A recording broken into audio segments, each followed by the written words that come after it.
Welcome to the Talk Spot. This is Marcus, and today I'm joined by Gary Wayne. And today we're going to talk about mythical creatures and other interesting topics.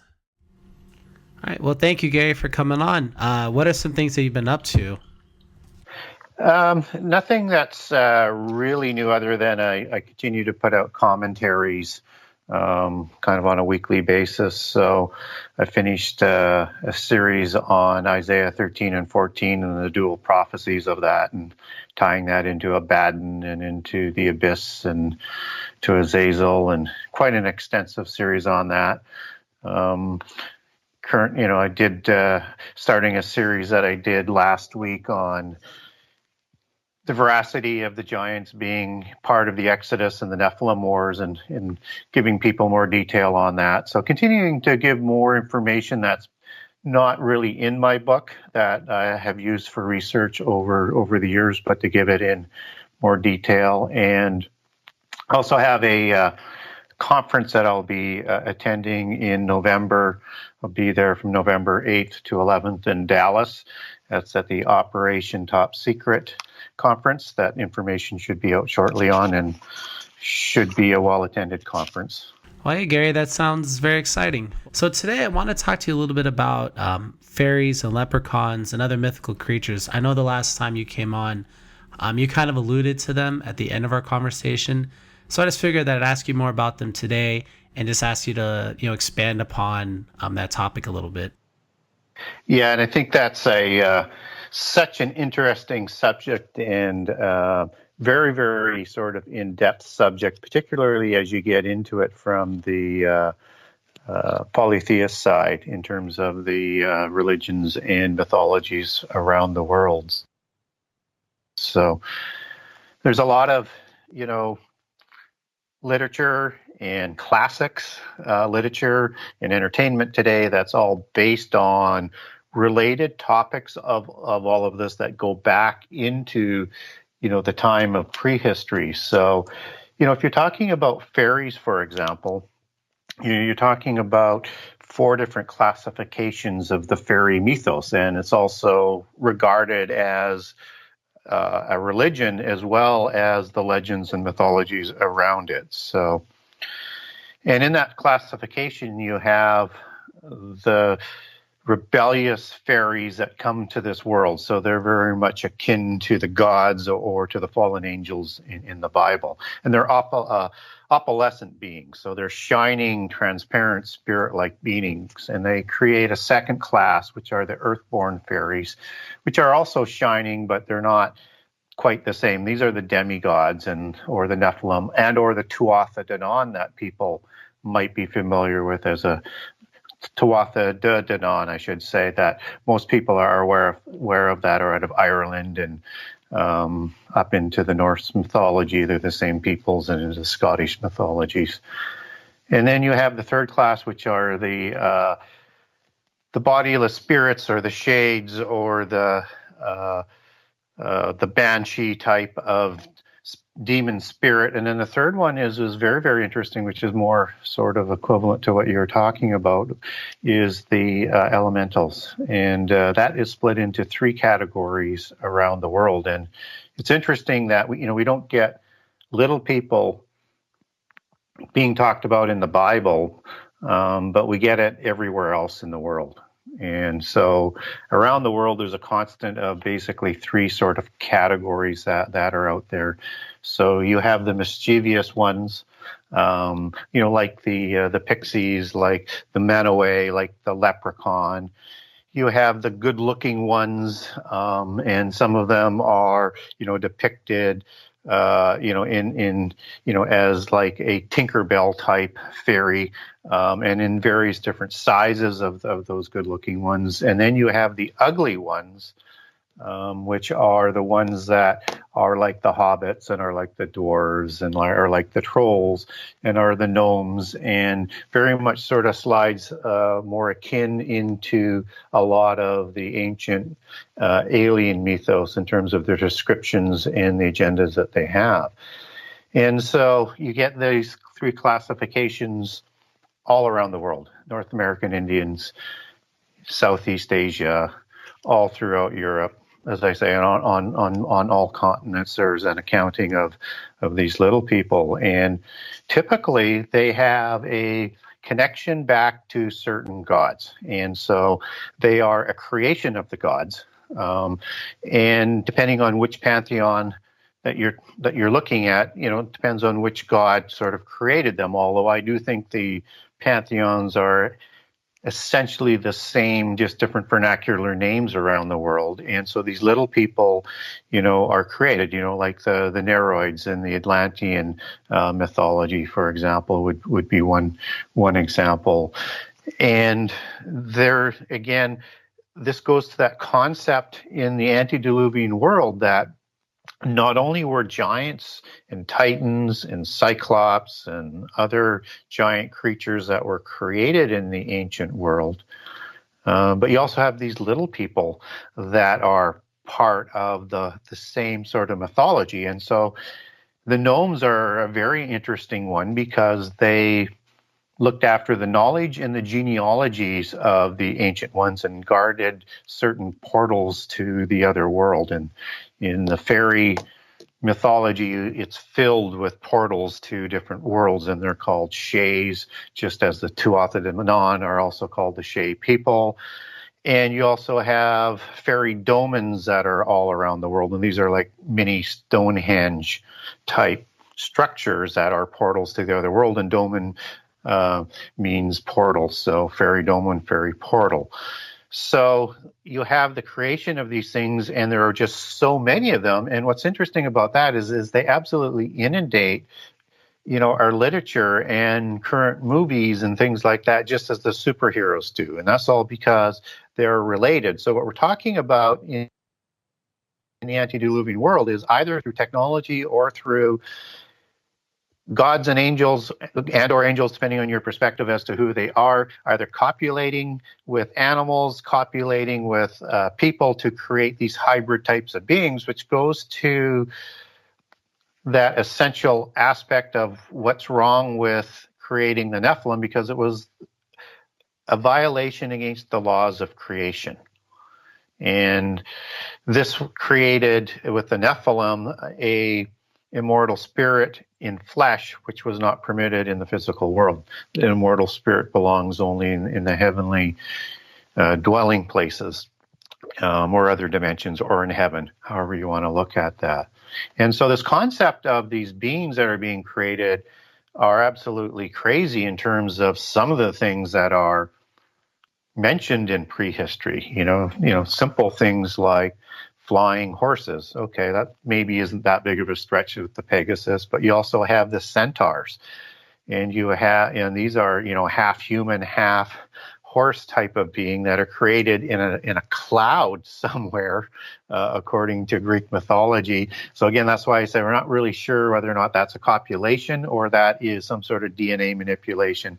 And you've got even crazier beings that are out there. So it's just almost an unlimited Pandora's box, so to speak, of all of these different types of creations that I think we need to take more seriously than just part of the imagination, because it goes with all of the religions and the legends right around the world. So when did these entities exist? Yeah.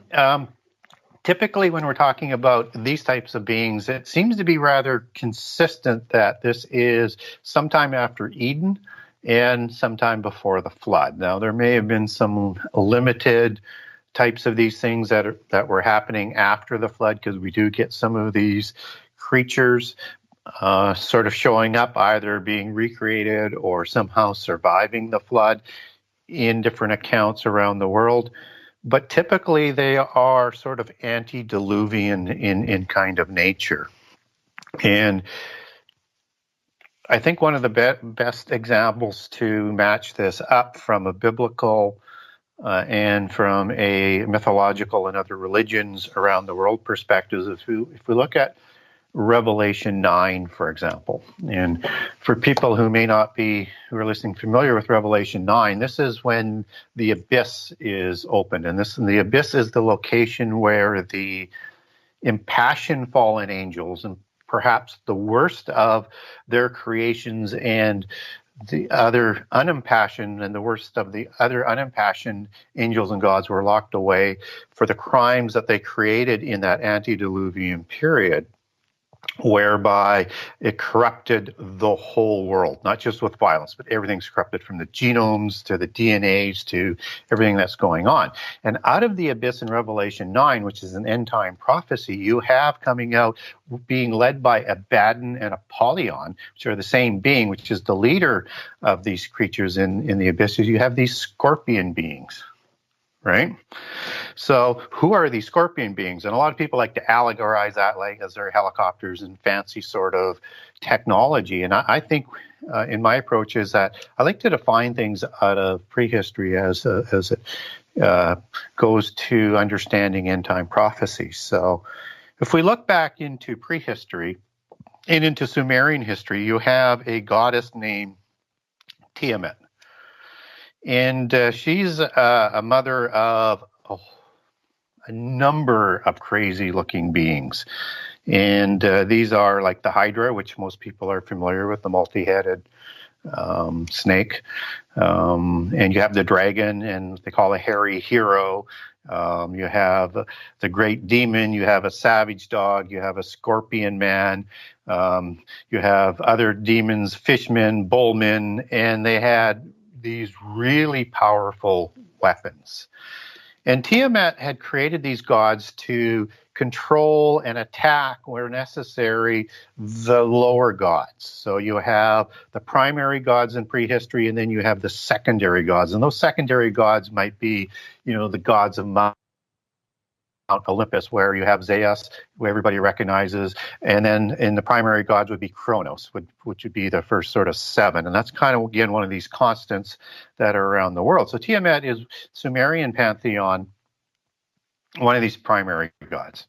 And so it's usually to keep the secondary gods in line that the scorpion beings are created. And so they're known in the Epic of Gilgamesh as the Akrab-Buamalu or the Gerda-Balu. And here's kind of how they're described in sort of a paraphrasing of it. It is, they are large beings with the head and the torso and the arms of a man or a human. But they had the body of a scorpion. They had the legs of a bird and the feet of the bird, so they would have had claws. They had wings to fly, and they had powerful destructive weaponry that were launched by some sort of bow and arrow type of weaponry, and they stung their prey from their tails that had venom. This is pretty much the exact same description that is described in Revelation 9 that comes out of the abyss with Abaddon and Apollyon. And I have a commentary if people want this, and great pictures of these beings as to what they look like that are on reliefs and etchings and things that are out of the ancient world. Very, very interesting commentary that sort of links all of this together.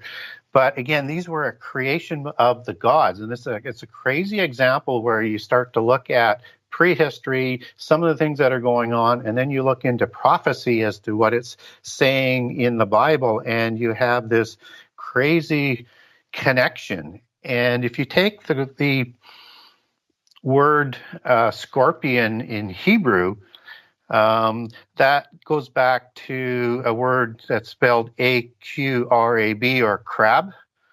Just as I mentioned, they were described by the Sumerians as Akrab Uamalu.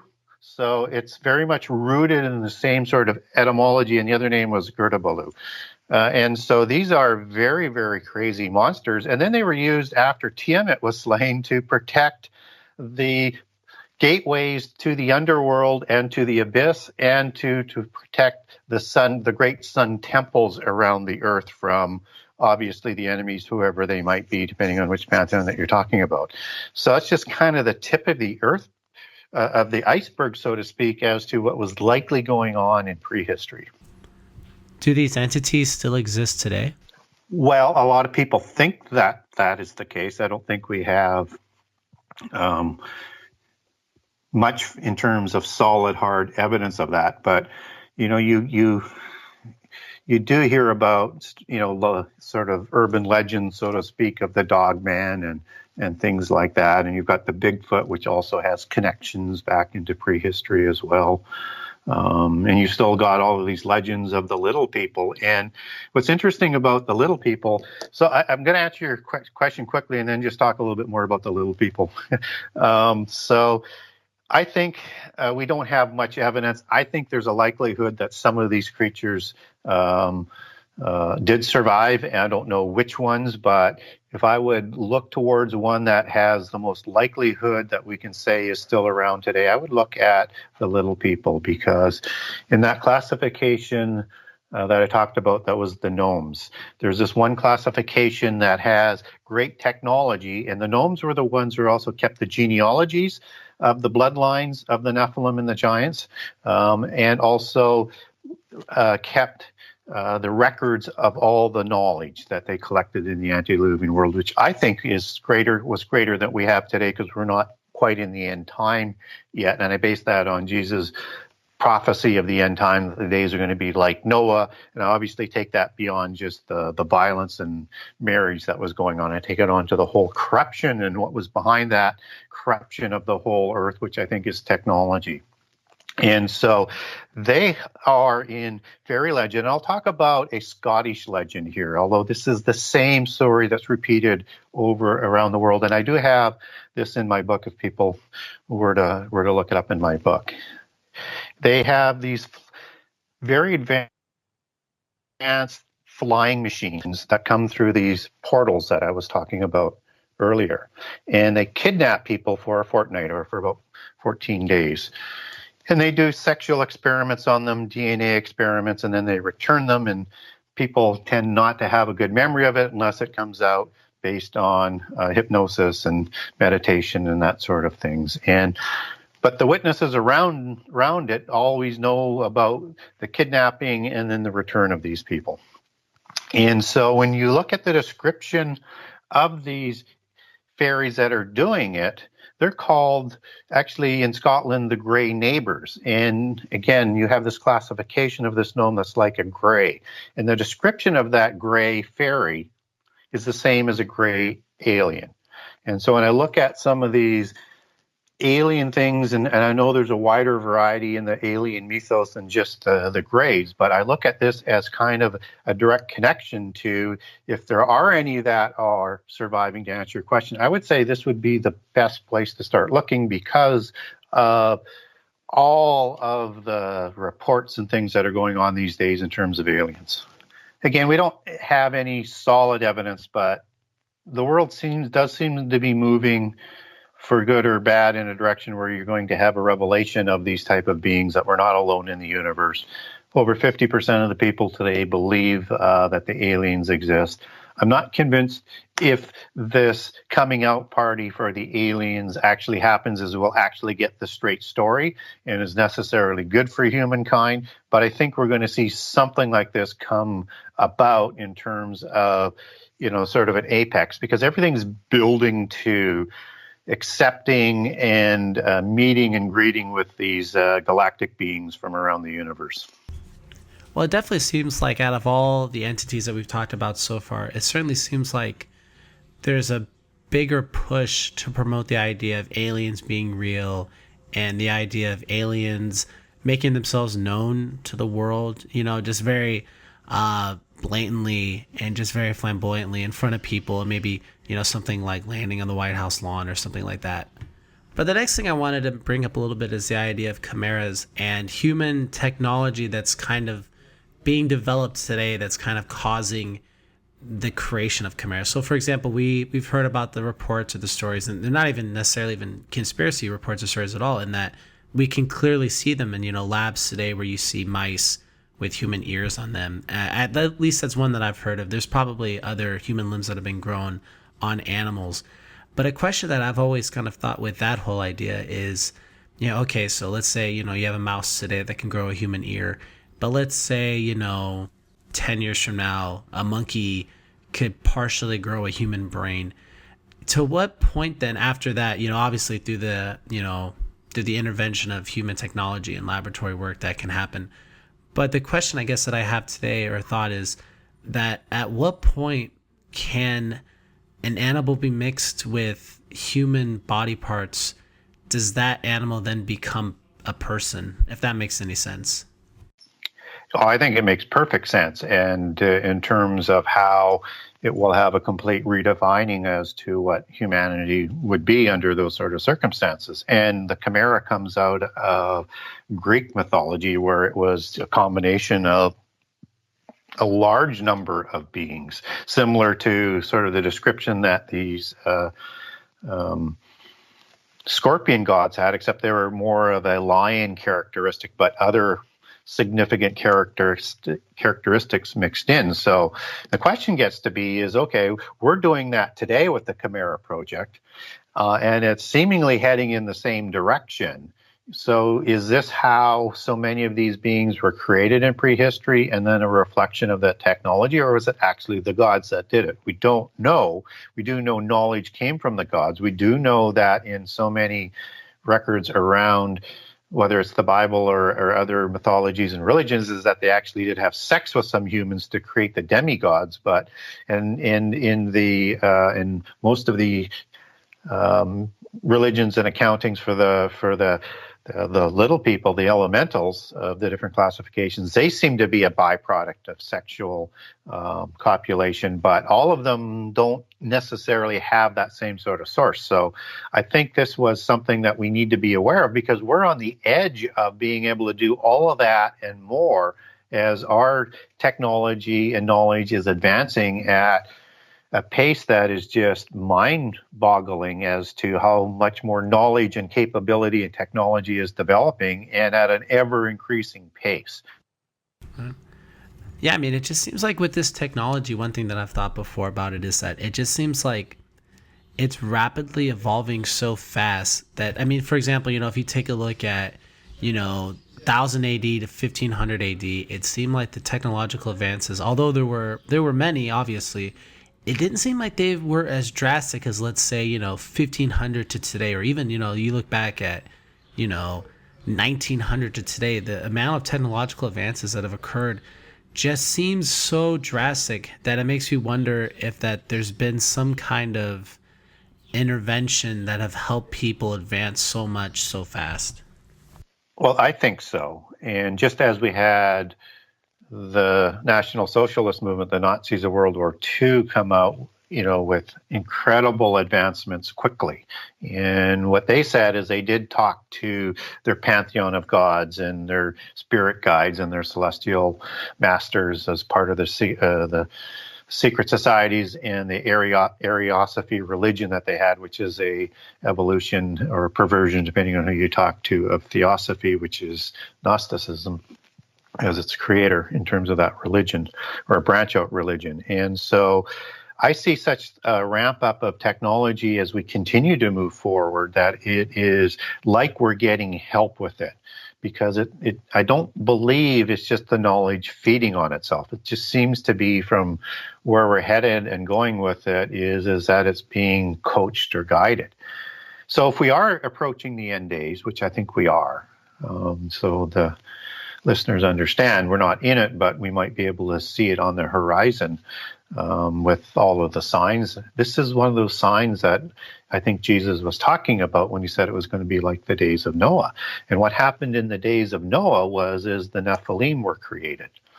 And in the days of Noah, you had a merging of two banks of knowledge. You have the 7 sacred sciences, which are being developed throughout the first 6 generations or so of the people of Genesis. And then you have the illicit knowledge from heaven merging with the creation and the timing of the Nephilim with the seven sciences, and extrapolating that for the last 4 generations into a rapid advancement that corrupted the whole world. So I think when we look at that analogy of the days of Noah, I think that's what we're seeing today. And the analogy there is it was additional knowledge by the gods or the fallen angels, depending on your perspective, that rapidly expanded this knowledge to create not only the chimeras and the scorpion gods and all these other creatures recorded in prehistory, but also caused the downfall of the antediluvian world, or the first apocalypse by water, just as this is going to be the apocalypse by fire. Where does this all come out of? Well, this comes out of, again, polytheism. So this is from the secret societies and the Gnostics. And it's recorded in the Polychronicon, and it's recorded in Albert Mackey's History of Freemasonry, and he's a great patriarch of the 1800s of Freemasonry. And so just to give a quick preface on this, and we see this as a related thing as it comes down in all the different legends around the world in just sort of different wording and stuff like that. So as it goes with the Freemasons is Adam was taught the seven sciences, or the knowledge of God that he wanted Adam to have while he was still in Eden. And then after he leaves Eden and they produce Abel and Cain, Adam teaches this knowledge to both Abel and Cain. Abel's murdered, Cain leaves, and then later Seth is born. And what's important to understand that is there's two avenues of these seven sciences as they're starting to develop. And from the Cain side, he has a son named Enoch, understanding there's two Enochs in biblical genealogies. One's the son of Cain and one is the son of Jared. The one son of Jared is the one that's taken to heaven. So we want to be careful not to confuse these two. And they both wrote scripture, as it seems, from various different sources. So when you're reading Enochian literature, you want to be aware of this. So Enoch puts this knowledge into seven disciplines or sciences that we would know today as the seven liberal sciences. So they're very much the same sciences that we are aware of today. And, they would be things like, grammar, rhetoric, dialectics, arithmetic, geometry, music, astronomy, with the fifth science being what they call in the craft or Freemasonry, actually called Masonry as the fifth science. And so this is the knowledge that then is developed up to about the sixth generation, where then it partners with the illicit knowledge of the gods and or the fallen angels, as the book of Enoch, first book of Enoch, talks about. And it develops this knowledge to a whole level that just rapidly expands that knowledge. And the knowledge is sort of reflected biblically in what is going on in the Cain lineage. When we look at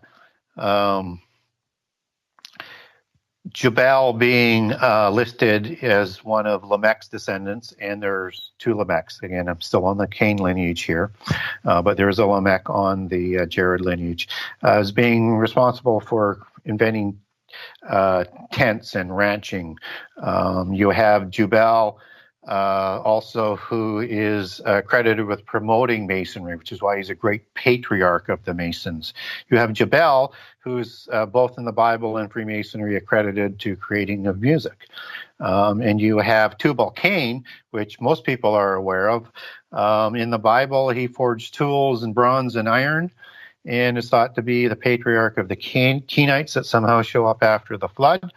And you also have him as the greatest artificer of Freemasonry, who created tools and weapons, and was a master craftsman and a master at military strategy, and as a great warrior, and is thought to be Tubal-Cain in their tradition in Freemasonry records. So again, what we have is a merging of all of these different things in terms of what do secret societies have to do with the end time, particularly when you understand that they take their beginnings, and this is their writings. This is what they say. This is not me necessarily believing it, but taking them from what they say, that their societies were created at the same time as mysticism, the sun-worshipping mysticism, and the giants were being procreated on the earth to protect this knowledge, to bring it down through the mystery schools throughout history. Is this knowledge in and of itself inherently evil, or is it more neutral? What would you say about that? Well, knowledge is neutral.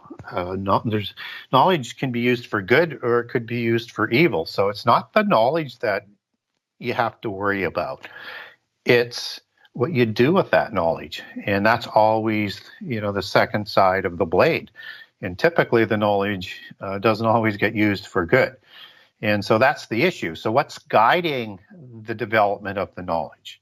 And to what end? And that's where the debate should be on knowledge, not with whether or not knowledge is good or not. And are we ready to and have the wisdom to and the discipline to handle the development? And should it develop faster than our ability to do that?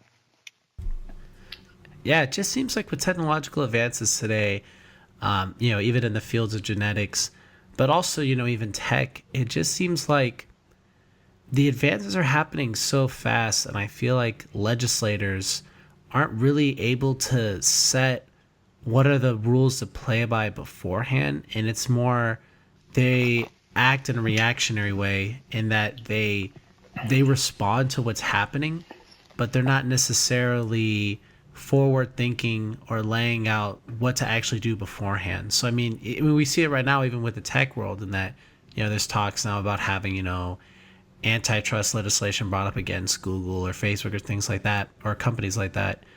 But it's very reactionary. It's not forward thinking. It's okay, well, these tech companies are so big now we have to respond to them. And it seems like the same thing that's going to go on with genetics as well, and these ideas of these chimeras or hybrids or things like that that'll be made in the future, even cloning, where it just seems like all the legislation now is just going to be reactionary, and it's not very like, oh, we should do this beforehand.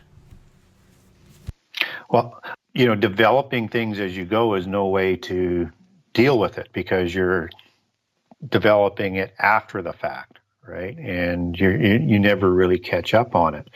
So we don't know, in terms of these beings that would be created, will they even have a conscience of any form, right? Will they be absolutely amoral? Will they be psychopathic? Will it be good? Will they not? We have no idea, and we have no idea what we want them to do, and we have no idea where we want them to fit into society, but yet we want to jump forward into that until we have had that proper debate and a proper resolution to the definition of what they are, who they are, where they fit, how we're going to manage this. And I just think we're moving so far ahead of our understanding and wisdom at this point that, to me, it becomes frightening, because we have no idea what the consequences are going to be. No, I think you're completely right, Gary. The next question I kind of want to ask you a little bit about, and you alluded to it again in our last interview, was the idea of dinosaurs, kind of, where they came from a little bit, and the distinction between dinosaurs and dragons. Because I feel like most people in our contemporary world, they view dragons as these mythical entities that breathe fire and have wings and guard caves with gold. And I think most people view dinosaurs as these very real world animals that existed hundreds of millions of years ago. But I just figured that I'd ask you to kind of talk about that a little bit, maybe reconcile the difference between these, dinosaurs and dragons, if you would, a little bit. Yeah. So, one of the big questions too is when did dinosaurs exist? We have the scientific perspective in terms of their types of datings that take them to be very old. Is that accurate, or is that not accurate? Do they fit in before the time of the flood and the time of creation as we have in Genesis, or did they exist before that? And then who created them? How were they created? And why do they have this sort of reptilian sort of look? And it's such a deep sort of subject, but I'll briefly do a quick scan over it, is that we don't know from a Christian perspective that the earth is only 6,000 years old. What we do have is that we have a lineage that goes back to Adam. But is Adam even the first creation? Because the Eden account is so diametrically different than the day 6 account, there really can't be the same creation. So do we have a bit of a gap there between day 6 and the creation of Adam after day 6 and into day 7 or day 8. And then you have this idea that is Genesis 1:1-2 translated properly. And I have handouts for this if people want to get a hold of me through my Genesis 6 Conspiracy website and ask for this information or anything that I'm talking about that I have handouts on. I'll email it to you. Is that you can translate Genesis 1:1-2 as two different ways. The standard theology is that, right in Genesis 1 right through Genesis 7 or day 7 is 7 days, however long a day is, and whether it's 1,000 years or not, that doesn't give you enough of a gap to match that up with scientific accounting for. But you can also translate Genesis 1:1-2 after the heavens and the earth are originally created, that it became void. And when you take it back to Hebrew, you can very much make a case for that actually the earth became void. And so if the earth became void and then it was renewed, as it talks about by the Holy Spirit in Psalms 104:30, then you have the accounting for why the Spirit is hovering over the earth as day 1 is about to begin, because this is a renewal of the earth. So then the question would be, when was the earth destroyed? We know then, therefore, if it was destroyed, that it was just renewed starting with day 1. But you have this age where it seems to me it fits better to have the angelic rebellion fit into. This is not constitutional for me from a Christian perspective, but it tends to fit better than trying to squeeze everything into the accountings of day 1 through day 7. And when we look at these rebellious angels, and then we look at the leader of these angels, they're called watchers in Enoch. And these watchers also show up in Daniel 4. So we know that there's a consistency to the language between Enoch and the Bible, even though First Enoch may not be 100% uncorrupted. But when we look at these angels that are showing up in Genesis 6 as the sons of God, these are the seraphim angels. And the seraphim angels show up in Isaiah 6. And they're 6-winged angels. And you take seraphim back to Hebrew, and that's seraph.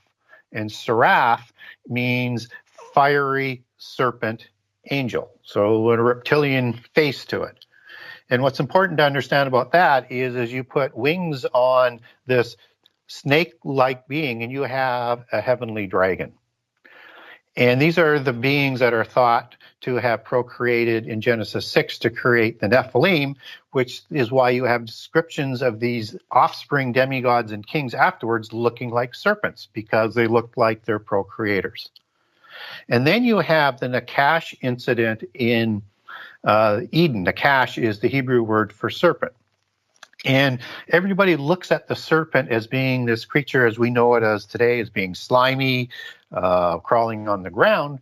But before the Eden incident, in terms of causing the fall of humankind by either being avatared or coached by Satan, and I use the Hindu term avatar because it best describes that it's more of a symbiotic relationship between the angelic spirit and the human or the animal, as Satan also entered into Judas in terms of when he betrayed Jesus, as another example of this to bring down the fall of humans.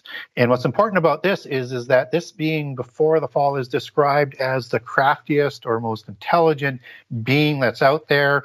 It walks, it talks, and it deceives Eve, who then brings in Adam on the deception. And so you have this being that is a serpent-like being, also being around at the time of Adam and Eve. And then if you project that in this species, there could be multiple kinds of this type of being. It would not be too hard to understand that you now have a serpent with wings as opposed to just arms. So there could have been several different kinds of these things within the species. And if that's the case, and I know that's speculation, then you have an accounting for this flying dragon. Now, what's interesting about that it is in the polytheist and legends that was the rebellious angels and Satan, who is also described as a serpent and a dragon, favorite animal of that time, not out of the Bible, but out of other accounts, particularly in the Gnostic religions. And so then we take that back to the dinosaur question, and I'm trying to do a bunch of connecting of dots here, so hopefully I'm not losing anybody, and you have all of these reptilian beings. So was the time before the renewal of the earth, the time when the earth was overrun by these dinosaurs, which were called dragons up to the 1600s, and then changed to dinosaurs as you have the Royal Society and the development of the 7 liberal arts into the modern age of science. Another rabbit hole I won't go into, but deeply connected to what we were talking about earlier on the 7 sacred sciences. So now they're called dinosaurs, but before they were called dragons. And so they're these reptilian beings. And so were these the beings that the seraphim angels created on earth before the rebellion and were destroyed as part of the rebellion, and all taking place between Genesis 1:1 to 1:2, although I do leave possibility that all that could happen between days 1 and 7. So then, are you suggesting then that there may have been 3 destructions, 2 that have already happened and one's to come, being the first one being the one with the dinosaurs, then the one with the flood, and now we're headed towards the third one with fire in the book of Revelation? So when you get into Genesis 1, verses between 1 and 2, you get into the words formless and void. So yes, you're talking about a third destruction that we're talking about for end time prophecy. And formless and void come from buhu and tuhu in Hebrew, which is sort of an active verb about becoming that way. And then when you get into Isaiah 45, I mean, God talks about God not creating anything out of vain and to be lived in. So why would he create the world as being void? He would create it all at once because he's omnipotent. So yeah, what I'm laying out is a possibility that you have 3 destructions, with the third one somewhere down the road. Could be on the horizon, but I don't set dates on making those kinds of predictions. That's a good point. It seems like to me something that I think about, and I think a lot of other people think about this too, about the dinosaur world, quote unquote, is that it seems so distant and so far removed from the world as we know it today. So, I mean, I think when people think back to the past and they think, okay, a woolly mammoth, I think that they can look at that and say, okay, well, the living descendant of that today is an elephant. Or, the saber-toothed tiger, for example, they look at that and say, okay, the modern day descendant of that is a tiger or a lion. And it seems like because of those bridges that ancient animal doesn't seem so far removed or so alien. But yeah, when you look at dinosaurs, for example, they seem so distant because there's no real world things like it today. I mean, most of the time, we think about, dinosaur things like that today. I mean, you're thinking what, like a little lizard or maybe a crocodile or an alligator. But even that, really, I mean, there's nothing similar to the Tyrannosaurus Rex, for example, in regards to how it looks, how it operates, and things like that, or the long neck dinosaur. You don't really see any real world examples of that today. So I feel like because of that, it just makes the dinosaur world seem so far away or just so foreign to anything that we experience in this world right now. Yeah, but there are connections there between those ones and similar type of ones in a dinosaur size, right? That would have been recorded in prehistory, as you mentioned, with the tiger. Same with the crocodiles. So there's some room there, but but from the basis of the point that you're making, I agree with that. It just seems to be like a world away from being part of our shorter term history and our recent history. So it's hard to see how that connections are. And it's also interesting to see how science is now moving towards the idea that most of these, or a lot of these dinosaurs, had feathers as opposed to just being our typical sort of hard-skinned or slimy reptilian sort of version is what would come to mind for most people. And I find that rather illuminating to the fact that I think that's an important connection to the idea of who the seraphim angels were when we talked about them as, having wings and an opalescent being, and in the physical world as a, six-winged angel. And so they will, presumably, and how we like to depict them is with feathers. And then we have what we call the plume serpents and the I'm trying to think the feathered serpents out of Central America, whether it's through the Incas or through the Quiché Maya or the Aztecs, and even into the thunderbirds into native North American understanding. And you have this idea of this flying serpent reptile, creator gods, as they like to, or at least of civilizations and things, as they like to look at themselves. Through the histories of the legends and the different religions around the world. And one wonders whether or not that's what they had originally created in that first world, if that is actually what happened between Genesis 1:1 and 1:2, that they created a world after their own image. We don't get an understanding that the serpent out of Eden and whatever was else involved in terms of the variety of the species, any of them were saved, but maybe they were. And we get this alien mythos where you have reptilians as one of the more powerful type of aliens in that mythos. And again, you wonder, was there some that were saved and remained, or were they recreated after the flood again? And if those ones were, then what happened to them? And did those angels go back to, who did that, go to the abyss as well for violating the laws of creation? So you have this sort of reptilian sort of understanding of that in the alien mythos. You have that with the Nakash, and then you have that with the offspring of the angels in Genesis 6, and as they're described around the worlds, or the Nagas out of subcontinent of India, and on and on and on and on, and in all continents around the world, that there was this idea of these serpent people. And then we get a couple of interesting prophecies that show up in the Bible, and the first one begins in Genesis 3:15, and that talks about after Adam and Eve have been banned from Eden for eating of the tree of knowledge of good and evil, that there's a prophecy of what they call the serpent seed, where the offspring of the serpent will be at odds with the offspring of the woman ongoing. And so is that an allegory, or is that an actual type of race?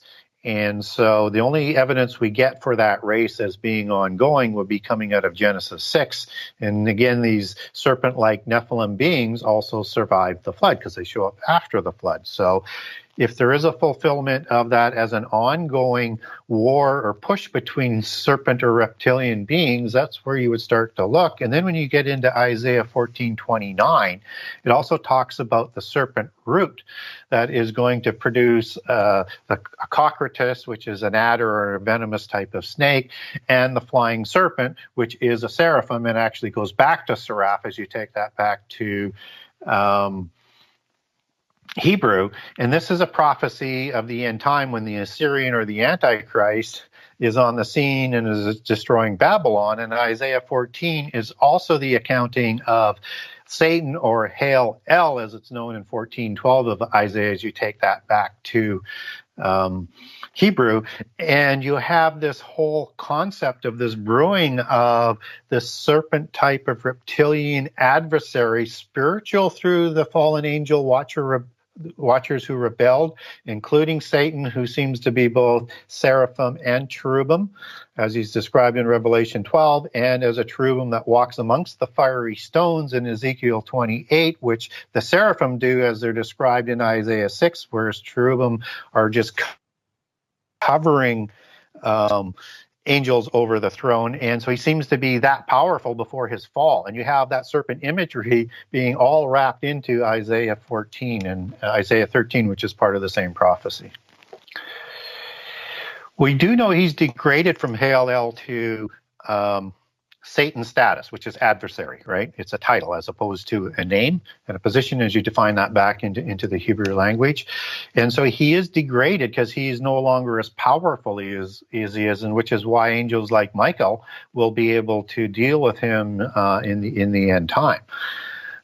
So I think he is degraded. And does that mean he loses, is degraded to look like a serpent or a dragon, or he had that look as well? It's also being seraphim and cherubim before. So it's hard to know, but what we do know is he is degraded in status to adversary. Wow, Gary, those are some very interesting topics that you mentioned, and yeah, just even throughout this whole interview today, you've brought up some very interesting topics, and I'd certainly love to have you come back on again, and we could talk about more things in the future. But yeah, I also wanted to thank you for coming on today. I want to thank you for your time. And before we go, would you mind, telling us how we can follow you online? How can we read the literature that you're producing? And how can we follow any kind of commentaries that you're producing? Sure. So, and again, I put out one of these commentaries every week to weekend and a half. So, and they're all very detailed as I get sort of into more of the details and behind it, because it's, there's so much information on this that you can't really get it all out in, without losing people. So people who are really wanting to get into the detail, you can follow me on Facebook. Under Gary Wayne. I have 2 Genesis 6 conspiracy pages there. I also have a Facebook group called Gary Wayne and the Genesis 6 Conspiracy, and I post all of my commentaries and many of my interviews into those places as well. So, and you can also, as I do the commentary, I'm linked on my social media into Twitter, so that goes out. My interviews and my commentaries go out on Twitter at GaryWayne63, at GaryWayne63. You can also contact me and get a good feel for my book if you're interested at my website, which is the Genesis6conspiracy.com. That's Genesis 6 with the number 6 conspiracy.com. And there's an email there, or you can connect through to my Facebook pages and or Twitter pages from there as well, if you want to go that way. And you can email me with questions, or if you want any of these commentaries sent to you, I can give you the Facebook commentary link, or I can give you the Word document. So if there's a subject that I talked about that interested you, I'd likely have a commentary on that I can send you. Well, great, Gary. Yeah, like I said, we'd love to have you come back on again. Well, terrific. I'd love to come back.